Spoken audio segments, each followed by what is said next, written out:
guys, like and subscribe my channel Kids Corner। अंकित और अनु भाई बहन थे। माँ बाप के देहांत के बाद बड़ी बहन अनु ने दिन रात मेहनत करके अंकित की देखरेख की और उसे पढ़ा लिखा कर पैरों पर खड़ा किया था। दोनों भाई बहन खुशी खुशी रह रहे थे। एक दिन, दीदी मुझे जॉब मिल गई है। अरे वाह भैया, तेरी मेहनत सफल हुई। मेरी मेहनत नहीं दीदी, आपकी मेहनत। अगर पापा के निधन के बाद मेरी जिम्मेदारी आप न उठाती तो ये सब नहीं हो पाता। मेरी सफलता सिर्फ आपके बलिदान की वजह से है दीदी। कुछ महीनों बाद अंकित की शादी सीमा से हुई। सीमा बड़ी ही चालाकी से अनु से मीठा मीठा बोलकर घर का सारा काम करवा लेती थी और खुद अंकित के साथ घुमा फिरा करती थी। वैसे तो वो सिर्फ खाना बनाने का काम ही घर में करती थी, लेकिन अब उसे उससे भी छुटकारा चाहिए था। इसीलिए एक दिन, दीदी मेरे हाथ का खाना अंकित को पसंद नहीं आता, क्या आप खाना बना दोगी प्लीज? अरे हाँ, ये भी कोई कहने की बात है, जरूर। सीमा इस बात से मन ही मन बड़ा खुश होती है और अगले दिन के झाड़ू पोछे के काम से छुटकारा पाने के लिए एक और तरकीब लड़ाती है। हॉल में जोर जोर से कराहने लगती है। उसके कराहने की आवाज सुनकर अनु हॉल में भागती हुई आती है। क्या हुआ सीमा? दीदी लगता है मेरी कमर अकड़ गई है। वो क्या है ना, मुझे झाड़ू पोछा करने की आदत नहीं है ना। मेरी मम्मी पापा ने मुझसे कभी ये काम नहीं करवाया। अरे कोई बात नहीं, झाड़ू पोछा ही तो है, मैं कल लिया करूंगी।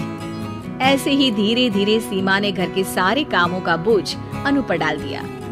घर का सारा काम अनु करती थी, फिर भी सीमा को अनु से छुटकारा चाहिए था। इसलिए एक दिन वो अंकित के ऑफिस से लौटने से ठीक पहले ढेर सारे कपड़े लेकर धोने का नाटक करने बैठ जाती है। अरे सीमा, इतने कपड़े? अब क्या करूं, अकेली पड़ जाती हूँ। करना तो मुझे ही है ना। अरे दीदी से मदद ले लेती। अच्छा, ताकि सारा जमाना कहे कि भाभी बड़ी ननद से काम करवा रही है।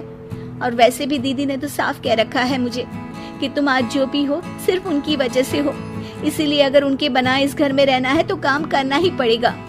ये सब सुनकर अंकित को बहुत गुस्सा आ गया। उसने अनु को बुलाकर कहा, दीदी ये घर पापा ने बनाया था और इसमें मेरा भी हिस्सा है और मुझे वो चाहिए।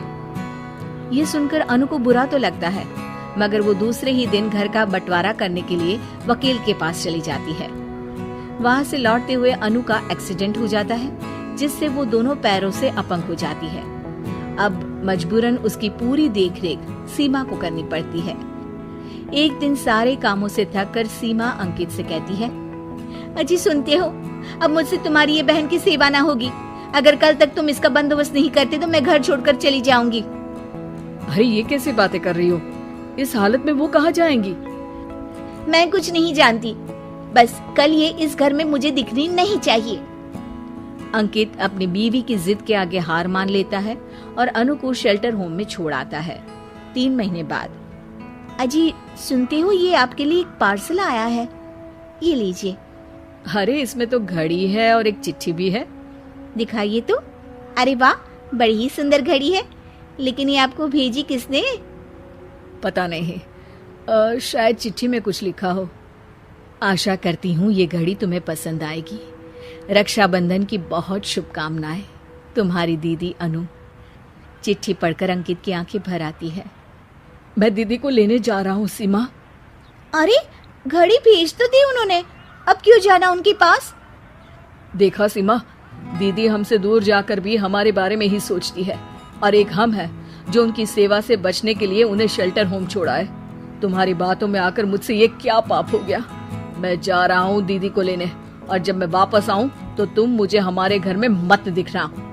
इतना कहकर अंकित अनु को लेने निकल जाता है। वहाँ पहुंचकर, दीदी मुझे माफ कर दो, मैं तुम्हें लेने आया हूँ। भाई आज तो राखी है, आज तो मैं मना कर भी नहीं सकती। दोनों घर पहुँचते हैं। अरे सीमा, तुम अभी तक यहीं हो? निकल जाओ इस घर से। अरे वाह अंकित, फिर वही गलती कर रहे हो तुम। सीमा तुम कहीं नहीं जाओगी। दीदी मुझे माफ कर दो, मुझसे गलती हो गई। सीमा, आज ये समय माफी मांगने का नहीं है, राखी की तैयारी करने का है। चलो तैयार हो जाओ, तुम्हारे भैया के घर भी तो जाना है ना। ये सुन सीमा अनु के गले लग जाती है। Thanks for watching my video. अगर ये स्टोरी अच्छा लगे तो सबसे पहले इसे लाइक करें, फिर शेयर करें और माय चैनल किड्स कॉर्नर को सब्सक्राइब कर दें प्लीज़।